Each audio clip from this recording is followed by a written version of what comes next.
നമസ്കാരം. ഞാൻ മഞ്ജു വാര്യർ.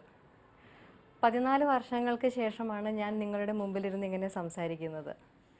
ഇത്രയും കാലം കാണാതിരുന്നിട്ടും നിങ്ങൾ എന്നെ എന്നും സ്നേഹിച്ചുകൊണ്ടേയിരുന്നു. അതുകൊണ്ട് തന്നെ നമ്മൾ എന്നും അടുത്തടുത്ത് തന്നെ ഉണ്ടായിരുന്നു. വെറും 3 വർഷം മാത്രം അഭിനയിച്ച എനിക്ക് നിങ്ങളൊരു ആയുഷ്കാലത്തിൻ്റെ സ്നേഹം തന്നു. അതിന് എൻ്റെ പ്രിയപ്പെട്ട മലയാളികളോടുള്ള കടപ്പാടിന് പകരം എന്ത് തരണമെന്ന് എനിക്ക് അറിഞ്ഞുകൂടാ. നൃത്തമാണ് എന്നെ തിരിച്ചു വിളിച്ചത്. കുട്ടിക്കാലത്ത് എൻ്റെ അമ്മ കെട്ടിത്തന്ന ചിലങ്ക എനിക്ക് ഏറ്റവും പ്രിയപ്പെട്ടതായിരുന്നുവെങ്കിലും 14 വർഷത്തെ ഇടവേള എന്നിലെ നർത്തകിയുടെ ചൂടുകൾ തെറ്റിക്കുമോ എന്നുള്ളൊരു പേടി എനിക്കുണ്ടായിരുന്നു.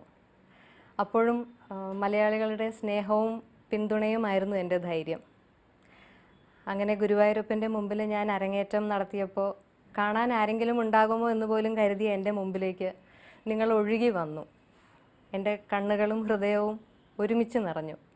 അന്ന് എനിക്ക് ഉറപ്പായി നിങ്ങളുടെ ഉള്ളിൽ മഞ്ജു വാര്യർ ഇപ്പോഴുമുണ്ട് എന്ന്. ഞാൻ അഭിനയം നിർത്തിയ കാലത്തെ ലോകമല്ല ഇന്ന്.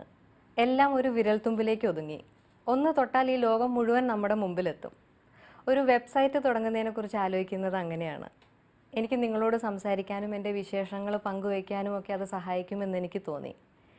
ഞാൻ സ്വപ്നം കണ്ടതിലും അപ്പുറത്തുള്ളൊരു വരവേൽപ്പാണ് നിങ്ങൾ എൻ്റെ വെബ്സൈറ്റിന് നൽകിയത്.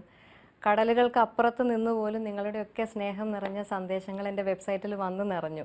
അന്ന് നിങ്ങളുടെയൊക്കെ അളവില്ലാത്ത സ്നേഹം ഞാൻ ഒരിക്കൽ കൂടി അനുഭവിച്ചറിയുകയായിരുന്നു. ഒട്ടും പ്രതീക്ഷിക്കാതെ ഇതാ ക്യാമറയുടെ മുമ്പിലേക്ക് ഞാൻ എത്തുകയാണ്. നാളെയാണ് ആ ദിവസം. എൻ്റെ ജീവിതത്തിലെ ഒരിക്കലും മറക്കാനാവാത്തൊരു നിമിഷം. അമിതാഭ് ബച്ചൻ എന്ന ഇതിഹാസത്തിനൊപ്പം, അതായത് ലോകത്തിന് ഇന്ത്യ നൽകിയ ഏറ്റവും വലിയ അഭിനയ പ്രതിഭയ്ക്കൊപ്പമാണ് എൻ്റെ അഭിനയ ജീവിതത്തിലെ 2ാം ജന്മത്തിൻ്റെ തുടക്കം. ഒരിക്കലെങ്കിലും ഒന്ന് കാണണം എന്നൊക്കെ ആഗ്രഹിച്ചിട്ടുള്ളൂ ഞാൻ അമിതാഭ് സാറിനെ. ദൈവം ഇത് അദ്ദേഹത്തിനോടൊപ്പം അഭിനയിക്കാനുള്ളൊരു അവസരമാണ് എനിക്ക് തന്നിരിക്കുന്നത്. കല്യാൺ ജ്വല്ലേഴ്സിൻ്റെ പരസ്യ ചിത്രത്തിലൂടെ. എൻ്റെ സന്തോഷം പറഞ്ഞറിയിക്കാനാകുന്നില്ല. മലയാളികളുടെ പ്രാർത്ഥനയും പിന്തുണയുമായിരുന്നു എന്നും എൻ്റെ ശക്തി. ഇനിയും അതുണ്ടാകുമെന്ന് എനിക്കറിയാം.